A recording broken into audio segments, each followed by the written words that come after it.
Good afternoon. I want to welcome the Vice President of Florida, down in part of the state where there's a lot of great stuff going on in Broward County. I also want to thank the President for all his support, particularly on some of the travel restrictions that I think have made it easier for us to monitor folks who had been traveling, particularly in parts in Asia. And really appreciate the Vice. This is the second time he's been in Florida just since he's been leading the task force. So we really appreciate his support. As many of you know, Florida had its first two COVID-19 linked fatalities yesterday. And so we are stressing to folks that if you look at how this virus impacts people, the folks who are elderly and have underlying medical conditions are at much greater risk to have serious complications. So we've been working hard with our hospitals and our nursing homes, assisted living facilities, but we've also wanted to spread the message to the people as a whole. Follow the CDC's guidance on this. They recommend for people who are elderly, have these health conditions, stay at home if you need to. Don't avoid large crowds. Make sure you have a couple weeks of supplies of medical and food just in case you're in a situation where you need to isolate. So those are prudent steps that people can take, and that will help our efforts here as we work to contain the spread of the virus. But thanks again for coming. We appreciate your leadership. Thank you, Thank you, Governor, and I want to thank you for bringing together leaders in the cruise line industry for an important discussion about how we keep your passengers, your crew, the communities they come from, and our country safe. The President's grateful for the spirit of collaboration represented in this room, and I look very much forward to our discussion about how we help you make this industry safer. Governor, I want to thank you for your leadership. I'm also very grateful for Senator Rick Scott, Senator Marco Rubio, and their swift efforts in passing more than $8 billion in funding for America's response to the coronavirus. Let me thank all the public officials who are here as well, and I'm pleased to be joined by the head of CDC, as well as the acting Secretary of Homeland Security, Chad Wolf. We're really here to have a very substantive conversation with an industry that has found itself at the center in so many ways of America's response to the coronavirus. I'm looking forward to hearing about the industry's recommendations about what more you can do, what more we can do together to protect the American people. I know it goes without saying, President Trump has no higher priority than the health and safety and well-being of the American people. It's the reason why from the first advent of the coronavirus on America, the President launched a whole-of-government approach. But as evidenced here today, it's not just a whole-of-government approach, bringing the full resources of the federal government, really a whole-of-America approach. And in this last week, in addition to the meeting today here that the President directed me to have with the cruise line industry executives, we've met with leaders of the pharmaceutical industry to talk about the development of therapeutics and a vaccine. We've talked to leaders in the nursing home industry. We've talked to the leaders of commercial labs. And I know I speak for President Trump when I say we couldn't be more grateful with the spirit of cooperation of all of the American businesses that we've engaged and their desire to put the health of America first. From early on, President Trump took decisive and unprecedented action to respond to the spread of the coronavirus. The President declared a public health emergency. He suspended all travel from China, and we launched a quarantine efforts for Americans that would be returning, including Americans returning from a cruise line. He established travel advisories in parts of Italy and South Korea, and we now are screening 100% of all individuals who take direct flights from any airport in Italy or South Korea before they board planes to come to the United States of America. The President has also directed us, and HHS has done yeoman's work expanding testing. Now doctors can prescribe tests to any American, regardless of their symptoms, and at the present moment we've distributed more than 1 million tests, and in cooperation with those same commercial labs that I mentioned, will be expanding access to tests in the weeks ahead to every American. I'm proud to say, though, Governor, as you know, here in Florida, every state in the country's state lab can now do coronavirus testing. Now let me just speak to the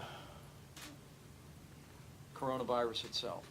And thanks to the decisive leadership of President Trump, the strong partnership with state leaders, local health officials, the American people deserve to know that the risk of contracting the coronavirus for the average American remains low. That being said, we are going to continue to lean into this effort, to call on industry, to call on every agency of government to deal with it. The truth is that for the majority of, or I know the head of CDC is here, for whatever the number would be, for 96, 97% of Americans who even contract the disease, they will be treated, they will have flu-like symptoms, and they're fully recovered. But Governor, I want to thank you for your particular emphasis here in Florida and your focus on our seniors, because people here in Florida deserve to know that our data shows that seniors with serious underlying health conditions are the most vulnerable to serious medical outcomes.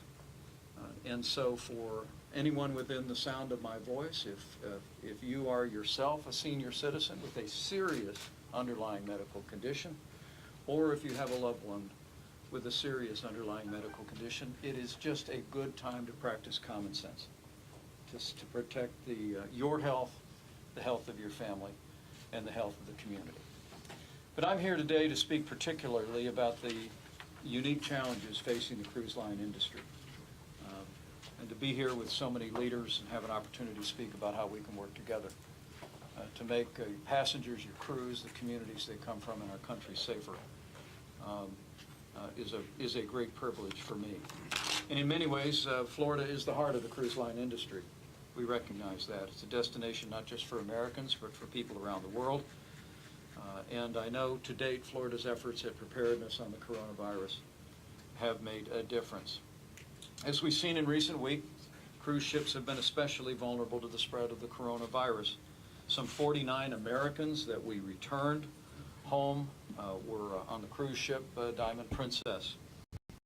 Cruise ship the Grand Princess, as you all are aware, is, as we speak, moored off the coast of California and has been so since Wednesday night. We have, I'm pleased to report, working closely with the Governor of California and all of our health officials, developed a plan which is being implemented this weekend to bring the ship into a non-commercial port. All passengers and crew will be tested for the coronavirus and quarantined as appropriate. Those that require additional medical attention will also receive it. Let me say again, while the risk to the average American of contracting the coronavirus remains low, it is essential that we find ways to mitigate that risk, to prevent the spread of the coronavirus. And I'm here today on behalf of President Trump to learn ways that this industry, the cruise line industry, can work with our health officials at the federal level, here at the state level, with port authorities, to keep the passengers, communities, and our country safe and healthy. But I want to promise you, under President Trump's leadership, we're going to continue to bring the full resources of the federal government to bear in confronting the spread of the coronavirus. And we look forward to the support and assistance of this industry in particular in the days ahead as we put the health and well-being of America first. So with that, I thank you very much and look forward to our conversation. Adam? Yes. Adam Goldstein, Chairman of the Cruise Lines International Association. Mr. Vice President, Acting Secretary Wolf, Governor, Senators, Mayors, other public officials. Thank you very much for the opportunity to meet. Thank you for the President's leadership on this important public issue. We are here to listen and learn and work with you and your team so we can build on our proven safety record, leverage the first-rate medical facilities that exist on every cruise ship in the fleet, follow our public health protocols where we've worked under the guidance of CDC for at least 50 years, and where most of the materials that guide us are publicly available, most if not all, on our Cruise Industry Association website. Given the significance of travel and tourism, it is critical that Americans keep traveling, and yet we also recognize that this is an unprecedented situation, COVID-19. Our commitment here today and going forward is to work closely with government and to go above and beyond anything we are currently doing to screen even more stringently to prevent those who should not be allowed to board, to monitor, test, and care for those who are on board, and to transition and help pay for any sick guests or crew to move to locations staffed and equipped to handle COVID-19 cases. We will work aggressively with government to further develop and strengthen all necessary protocols for prevention, for detection, and for care. Mr. Vice President, we look forward, all of us who are here today, to having the meaningful discussion that you reflected on. Thank you for this opportunity. Thank you, Adam. Anyone else like to offer a word? All right, thanks, guys. Thank you. Hey, guys, we'll go ahead and do something afterward. Let's. Thank you, Prep.